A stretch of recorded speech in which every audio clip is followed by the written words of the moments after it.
Issue solved. A bullet to the head, solve your issue. Cars just keep moving. It looks so weird. It's almost like they're designed to move.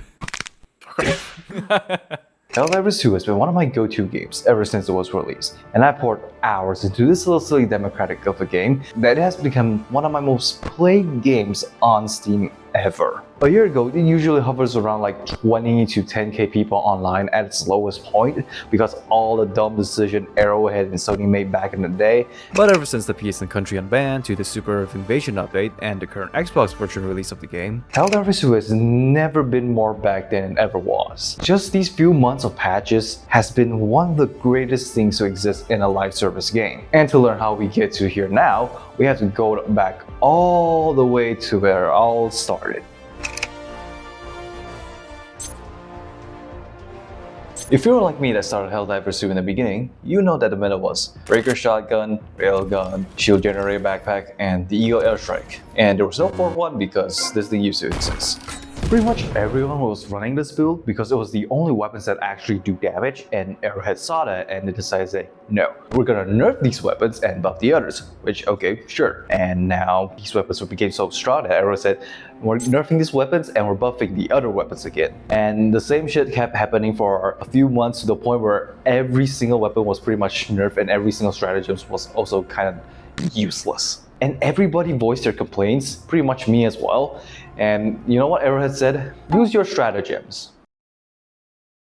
Enemies were getting way too tough to kill, mission objectives were getting way too tough to complete because of this reason alone, and players just stopped playing it, which I don't blame them. Why would I play a PvE co-op game that doesn't reward fun? Seriously, why would we? This isn't an esports game where every single weapon needs a buff or a nerf when they're just slightly OP. And at that point, I just thought this game is just gonna die in like a few months. Death by their own creators. Until... Arrowhead made a video addressing to the nerfs in Helldivers 2, and what they did was buff everything. Guns were better than ever, stratagems are actually good now, enemies were getting adjustments to make them easier to handle. Overall, it was a good update. Granted, it was a 60-day plan to get all the buffs to come, but hey, at least they did something good. Everyone was happy with the changes, but it didn't reflect that the player count is still almost the same. And it really needed a big update to bring back the player base. And oh boy, they did. The announcement in Sony Live about the new Illuminance update was, if not the biggest hype I've ever had in a long time. And it was released the day it was announced, meaning I wasted no time going back to Helldivers 2. TLDR, regular zombies, split lips, I wish Half-Life 3 was real right now, fuck you in particular, and Danny Phantom really let himself go. With all these new equipments and new enemies and new stratagems, still nothing beats my new favorite toy, the new recon vehicle. The biggest piece of shit that you will ever drive. In all my times of playing video games, especially video games with vehicles in it, this has got to take the cake of the worst vehicle I've ever driven. Yes, even worse than the Lethal Company one, and I actually somehow mastered that. All it takes is just one bump, and your car flips over like the skinniest US American at a Walmart. But I still love this vehicle. Even though the driving is jank, once you manage it, it's actually decently good. Surprisingly. Just this update alone brought back people to play this game again. It went from 22k to 150k under a week. I expected more players to come back to play this game, but for that amount of players, it was already insane. Not before long that Helldivers 2 received its biggest event yet in 2025.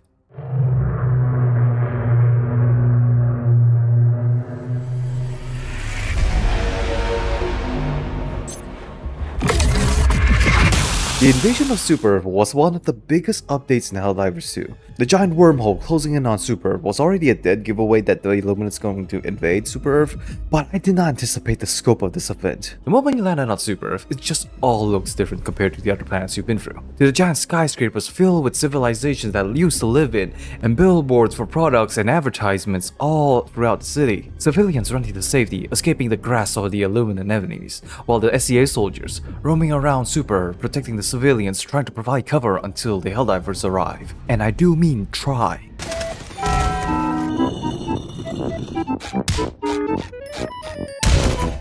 I am genuinely impressed by the fan base that they managed to make a ton of fan art about these blueberry boys and girls, from good ones to bad ones to some NSFW ones, but we don't want to talk about that one. But still, surprisingly, a lot of fan-made content from these boys and girls, and I genuinely love them. Yes, they may be cannon fodder, but they are genuinely lovable blueberry boys, and I will try my best to protect them and not shoot them in the head, and hopefully they don't stand on my landmines in the future no more. And speaking of new content, usually when a game releases a big event, a small amount of players will come back and try it and then leave again once the event is done. But I did not expect that more than 300k people to try the event, and more than half of them are from Steam. And I don't think Arrowhead also predicted that it's gonna be that big, to the point where Joel, aka the guy who manages what's happening in the wars and Helldivers, has to tweak the game to make it more difficult. Because people were getting way too good at clearing Super Earth, and because of the massive scale of people liberating it, during the near end of the event where majority of countries from Super Earth were destroyed, leaving only Super China left. Well, it's not really Super China, but... And people from China heard about it, and oh my god, I had never seen the Chinese so determined to protect a virtual world of China. And it took us a couple of hours to liberate Super China, and it was glorious, to the point where news at China were making headlines of this. Who knew that the only way to bridge the west and the east side of Divers from racism is to fight space racism? If that doesn't convince you that Helldivers made a generational moment in gaming history, I don't know what else to say. The game is just that good. Never in my life that I thought that we PC and PlayStation players managed to recruit people from the east side to join that fight in Helldivers. That is a monumental achievement, but I also feel like we're also missing a certain group.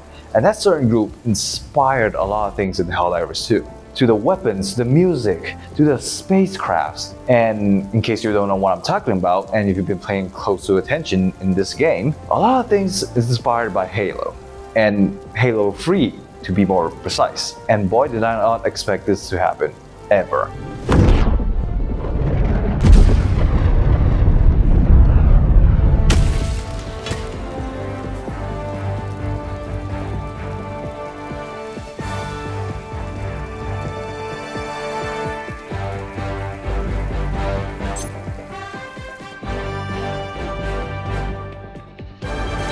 Never in my life that I will ever see the PlayStation logo and the Xbox logo together. But here we are, Helldivers 2 and a Halo ODST collab.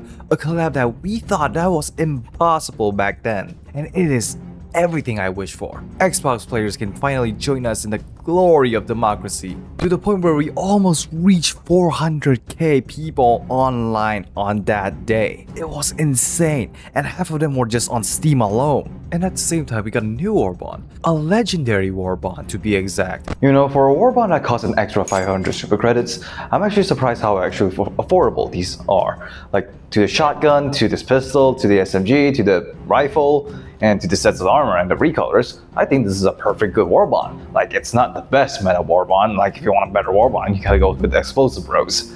Compared to the last collab event, we had the Killzone store, later reworked to be the same as the ODST collab. And if you bought any items back then, you received the reworked one for free. It used to cost a total of 1975 super credits, just for a gun and an armor and a badge and a banner on the old one. They even gave away the sniper and the light armor for free, as an apology for the absurd pricing. But that's still almost 2,000 super credits for an overpriced bundle set, which I'm glad they changed it to the new one and made it permanent in the store, so no more FOMO if you wanted the bundle. Overall, I'm glad to see more people are playing Helldivers 2 and experiencing the way that we did when we first started it, and joining us veterans in a new experience for a once-in-a-lifetime opportunity that just gets better and better.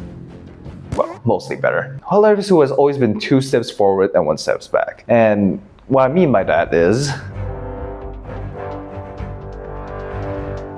after the release of the Xbox version of the game, we had our first major content that was into the Unjust update. New weapons, new objectives, new enemies, and when new enemies come to the game, means new ways to deal with them. And oh boy, it did not take long before people start complaining. And before I talk about the balancing issues, I'm just gonna say that I am not the average Helldiver fanbase. I mainly play on level 10 difficulty, I have better aiming skills because I keep playing games like GTFO and Apex, and I only play mission objectives, main mission objectives. I don't just play what level I want to. I do missions. Now let's talk about... Oshune kicked the living hell out of my butt when it was released. Enemies were dropping left and right, up and down. Doesn't matter where you are from, you are constantly surrounded by enemies. And the spawn rate... Fucking motorcycles. And the spawn rate was more than the average level 10 difficulty. And majority of the combat is in close quarters indoor, meaning that you have to constantly rely on other stratagems to make it effective. A lot of Helldivers voiced their complaints, saying that it's way too difficult and enemies are way too strong, which they are right. But that's the point. You are invading the enemy's territory. It's never going to be easy. You think people back then at war thinking invading another country is going to be easy? Do you think people who landed in the beaches of Normandy expected this to go smoothly? No, it's going to be difficult. And much like the beaches of Normandy, it's not impossible. It took me a couple of games to understand of which stratagems to go with, what items you actually use, the enemy's weaknesses are, and how to play with your teams effectively, which kind of goes against the majority of Helldivers playstyles. A lot of Helldivers gameplay is cinematic warfare where missiles flying everywhere, bullets spraying at the enemies non-stop, 1v1000 then and coming out on top, which is fun. I'm not gonna go against that, I do enjoy that myself, but in Oshune, it's the complete opposite. You have to be tactical, and you know, this isn't a very tactical game, I should say. At the end, Arrowhead made some changes to it, making it more manageable without making it too easy, which I feel like it's a good thing. I, for one, did not have any issues with it when it first came out, but making it more easier and more accessible for everyone is still a good thing, no matter what. Later on, we have the Magma Worlds update, which is just a new map. Doesn't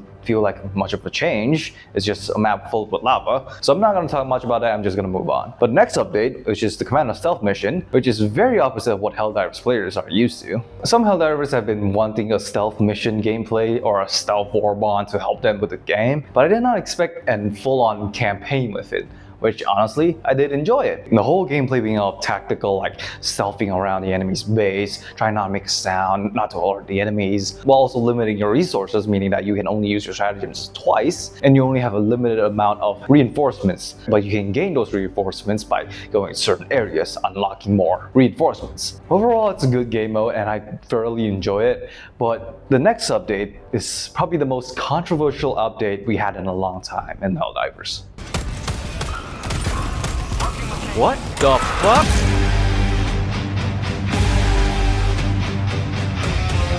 The invasion of Cyberstan is probably the most hyped event in a long time, surpassing the Xbox release player count, and as a longtime Creek diver myself, I was very excited for it. And oh boy, they did not joke around when they say Helldivers are gonna die a lot in the next update.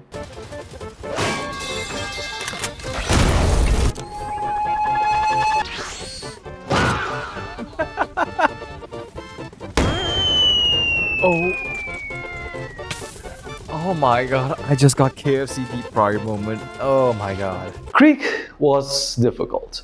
Like, more difficult than Oshune, somehow. And I know like the bot fronts were also meant to be more difficult than the other planets and the other enemies, so I kinda expected a very hard difficulty. Creek was difficult because back then we were new to the game and the weapons were very weak back then, but we had a sheer amount of numbers, constantly trying to liberate it. So we managed to liberate Creek and that was a success. Cyberstan, on the other hand, well... Tactical nuke! Cyberstan has been the hardest mission objective in a long time.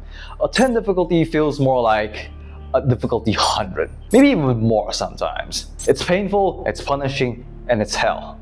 But I love it. And I especially love this guy. Next time, check your corners. Even the warbond that was supposed to help us through the invasion of Cyberstan did not manage to work at all. I feel like the hammer was supposed to deal with cyborgs, but the moment you get close to a cyborg, you will instantly get kicked down and get punished. The leveler, aka the most one-shot big nuking big thingy, couldn't even kill a Vox engine in one shot. Even the belt-fed grenade launcher, which I haven't seen anyone took through Cyberstan. Because the moment you stood still or maybe walk while firing it for like 1 or 2 seconds, you'll instantly get barraged by missiles or cyborgs trying to rush you down and kick you in the fucking nuts. Even with the new stratagem, the anti-tank, when it comes to normal maps, it's actually pretty good. But when it comes to Cyberstan maps, it's impossible to drive there. The lanes are way too narrow, meaning you get shot up before you can make a turn and requires a second person to fire the gun, so you're pretty much going to lose 2 people in it, which we were on limited reinforcements, meaning once we're out of lives, the mission failed.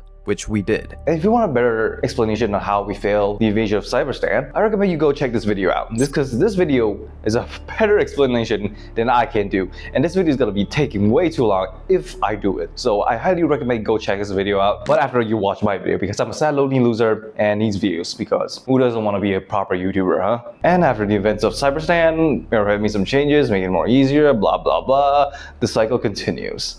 And after that, we have no more controversies whatsoever. Hold on a second. Hello? Yeah?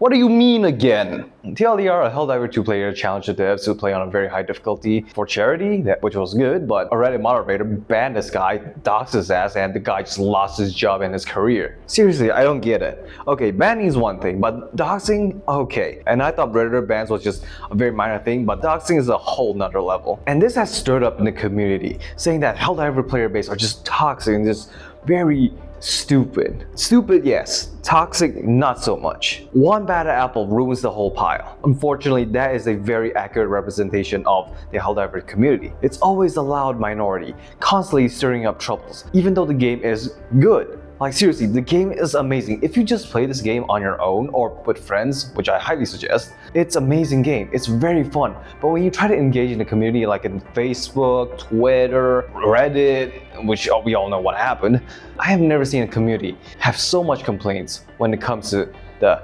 internet side. And if you're just playing the game, it's fine. It's seriously fine. Even after the whole ban situation, people still find problems with this game.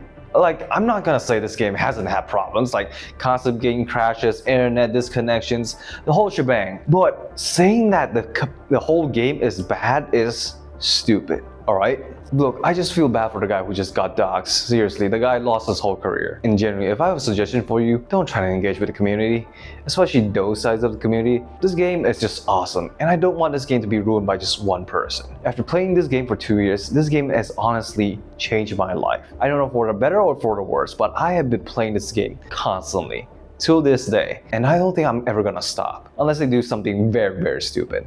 Which I highly doubt. They're going to do stupid stuff, but I highly doubt they're going to do something very stupid. Helldivers 2 has been an amazing journey and a very good live service game that has been slowly progressing to a right direction, and wish them for a ton of success in the future. And I wish you, dear viewer, to like and subscribe to this video. It helps me out and also helps you out so I can make more future videos like these and I won't cry myself to sleep. So yeah, and thank you for watching and I hope you enjoyed the video.